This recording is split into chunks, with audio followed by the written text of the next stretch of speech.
Hello. Okay, so earlier this week, one of my friends caught me reading a book called Torturing Barbie, which 10 out of 10 would recommend. It's great so far.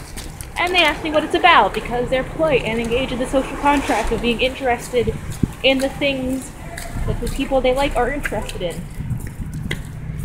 They engage in that. It's quite nice. Anyway, so I told them that it's about a intersex person who grew up in rural France in the mid-19th century.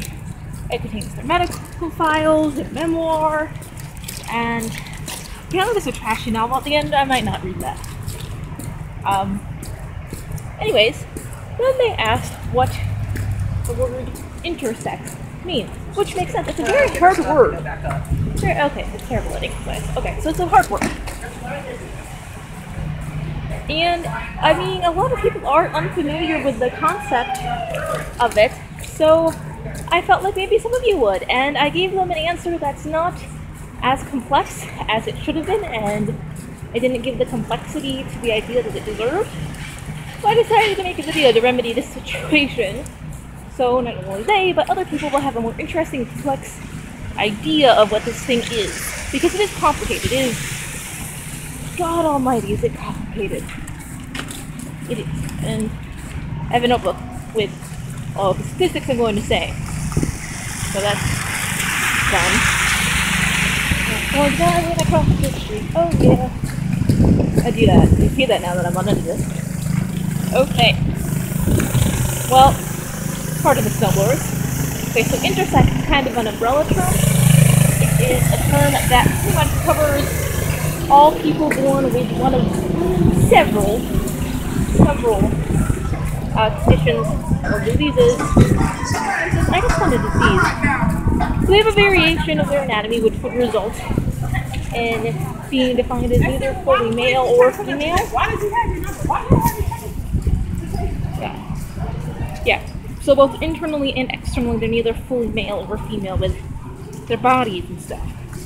And there have always been intersex people. About 1 in every 2,000 people are born intersex.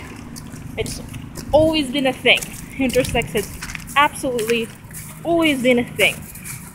And they've never fit into the gender binary that was constructed in our society.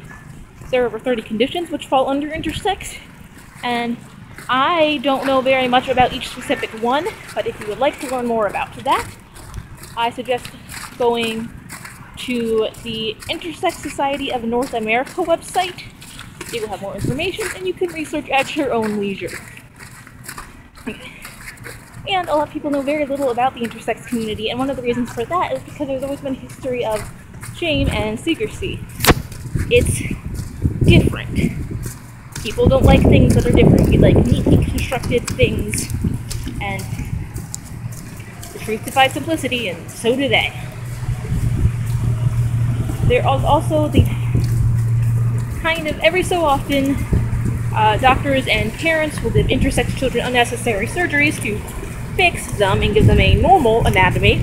Quotation marks, because I don't think either of those things are the result from that. Everything is normal because they're natural people. And because every condition is different, there's often just far too much information to inform the general public in an easy manner. So that sucks. I should probably mention intersex is not a gender. Not in any way can it be considered a gender. Okay. And this is why. In a second. Okay. So intersex. Wait. Intersex is not about gender at all. Well, it kind of is, but it involves biological sex, or genetic traits, reproductive organs, secondary sex characteristics, and gender is certainly related to sex and intersex, but it's not the same thing at all. Okay. And some will use the terms intersex, and others the difference of sex development in order to describe and identify themselves. Neither are incorrect, they can be used interchangeably, but you should always ask the specific person what they identify as. And after explaining this briefly, my friend also asked me if that is the same thing as hermaphrodite, which is an important question because I need to let you know not to use that word. Hermaphrodite is considered a slur, like a widely and often used as a slur, so you shouldn't use it.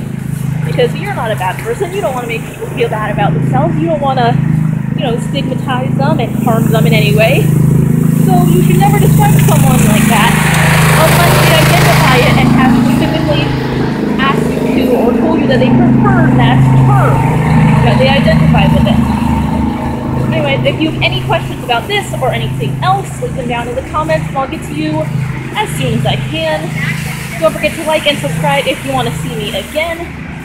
And I'll see you next time. Bye!